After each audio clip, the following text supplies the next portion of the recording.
got an autograph from a legendary musician to show to you today. Let's see if you can guess who it is.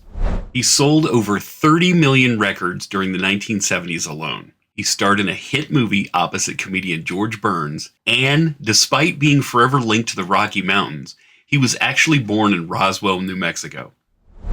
Know who it is? You'd have to be Rocky Mountain High if you don't. If you truly don't know who I'm talking about, you'll know soon enough. Let's get into it.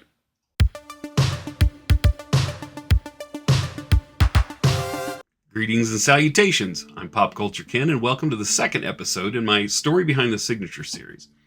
Now, this autograph today isn't just from any old musician. It's from a poet who turned mountaintops, love, and simple living into songs that defined an era.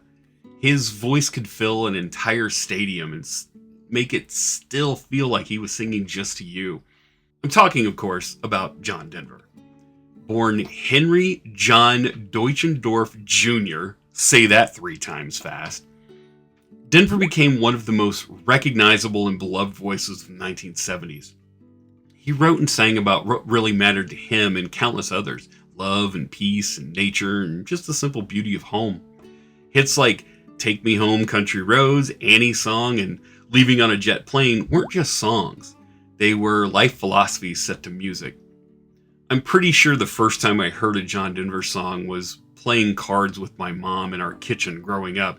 We were a big card and board game family.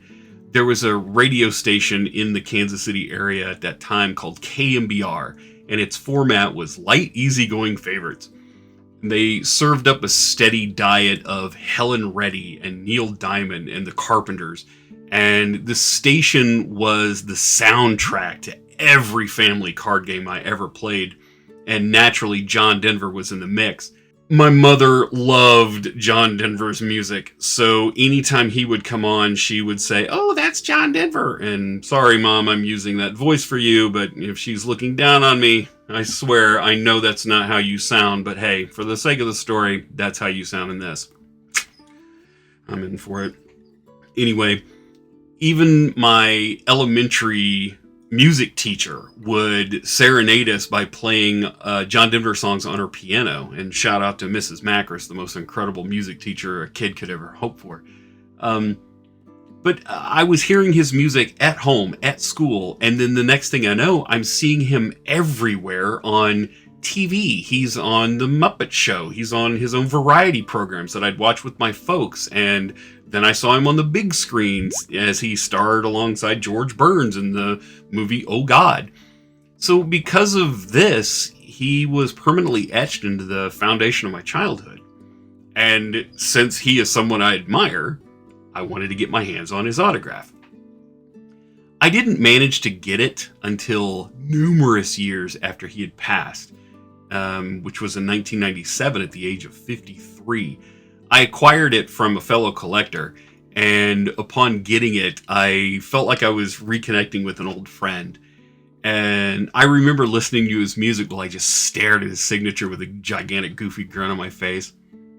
Whenever I get my hands on a signed index card or slip of paper, I immediately start dreaming up with how I want the custom piece to look, so that I can actually create it and frame it and display it and ultimately pester my adult kids by telling them who each person is and everything about them and why they should care.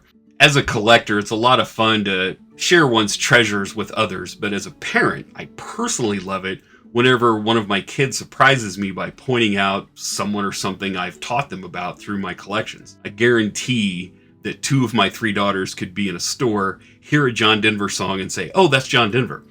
Anyway, back to Denver's piece, which I was getting to before I left on a jet plane. And fortunately, now is when I'll be back again. Here, let me just show it to you. Perfect. So here it is. This golden mat reminds me of the 1970s, but also of the autumn sun with that same soft glow all John's songs had in abundance. This picture is how I'll always remember him. Smiling and genuine and just full of life. For the nameplate up here in the upper right, of course I had to go with the picture of, the mountains, because John Denver and mountains are synonymous.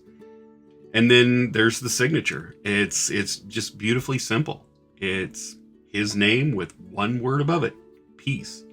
And of course he signed it that way, as that word pretty much summed him up perfectly. For Denver, that word was probably more than just a greeting. It was his entire message to the world. I wanted this piece to feel like one of his songs, something that would bring me joy, and for its intended audience, I think I nailed it. Every time I walk by the spot in the house where it hangs, I always feel good. Like I just traveled a country road on the way back to my childhood. To this day, hearing any one of his songs just makes me feel happy. And there you have it, my tangible tribute to the man, the myth, John Denver. What's your favorite John Denver song or memory? Maybe it's the first time you heard Country Roads, or any of the unforgettable specials he did on TV. My favorite was the Muppets, where he sang the 12 Days of Christmas. Drop your memory in the comments, as I'd love to hear it. I'm PopCultureKen, and remember, every autograph has a story, and every story deserves to be heard. Take care, have a good one, and good night, Mrs. Calabash, wherever you are. Thanks for hanging out with me today. If you'd like to explore more stories behind the signatures in my collection, dive into the playlist over to the right, and I'll see you there. Otherwise, just kick back and let YouTube do its thing. Either way, the stories don't stop here.